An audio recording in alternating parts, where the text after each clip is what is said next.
I always knew I wanted to do surgery.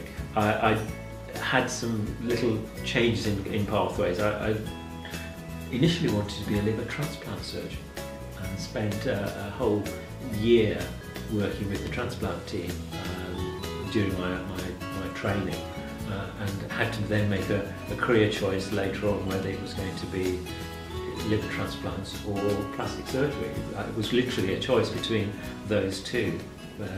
But when I look back and reflect, I think plastics has always been there, bubbling away in the surface, and once I decided liver transplant was not for me, I went into plastic surgery.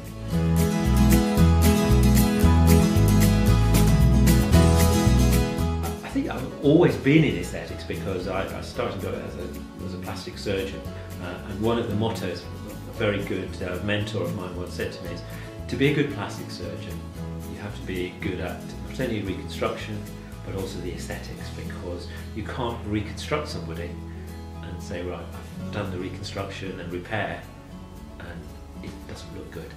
So you've got to have an aesthetic eye in whatever you do. So even although we call ourselves plastic, reconstructive and aesthetics, I think the aesthetic part pervades all of it.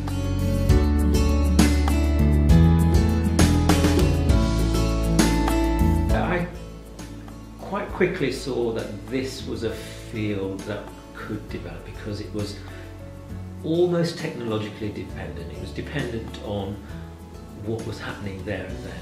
And so it was an exciting time because you could open a journal and there would be a lot of new things just about toxin, and our knowledge was changing almost on a week-by-week basis. You know, you'd open a journal and there'd be something new about how it worked, which we didn't know about, and it was a great time. And I just thought, this is really going to be intellectually stimulating, and the potential of new things developing from that.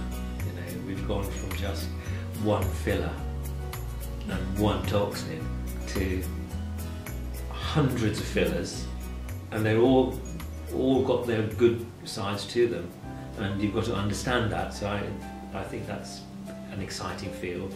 Even with toxin, we've gone from just injecting lines to doing lots with the toxin, and that's been great.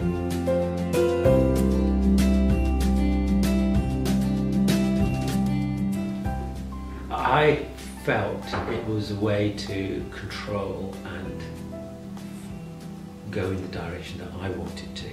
I have a lot more control in my working time. The main thing that motivated me was quality of life. I was never really motivated by having the massive practice, but for me it was to be able to spend time doing what I enjoyed. And the things that I enjoyed are sort of quality time at home, time to do things that I really enjoy, like you're here today where I can do the teaching. I can decide when we're going to do it, how we're going to do it, and then control my practice to allow me to do it.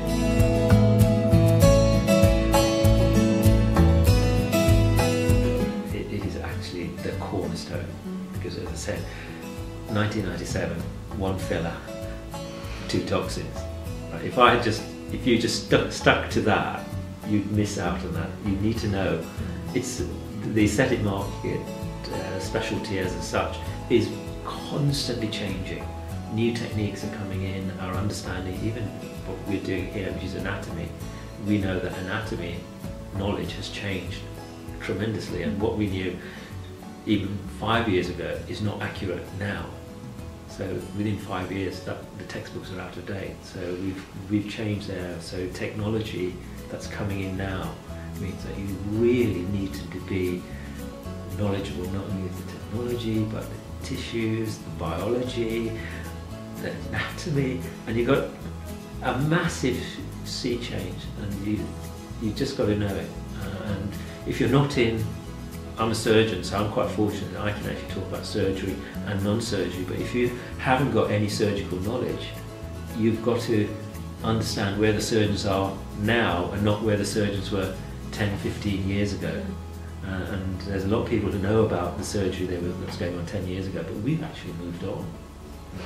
I'm not doing, for example, a brow lift, which in the very old days was a cut from here to here, right?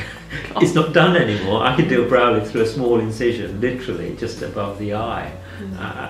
And I think if you don't know that, you can't talk to your patients about that. So you might have to go to courses outside your comfort limit. You know, I would love to have non-surgeons coming to some of our surgical talks that we do, and I think something like ACE, which is a great meeting, because we have that mixture. You know, we will get surgeons coming in and talking about their surgery or techniques they use in the non-surgical day, and people who are non-surgeons suddenly get updated, and that's a great thing.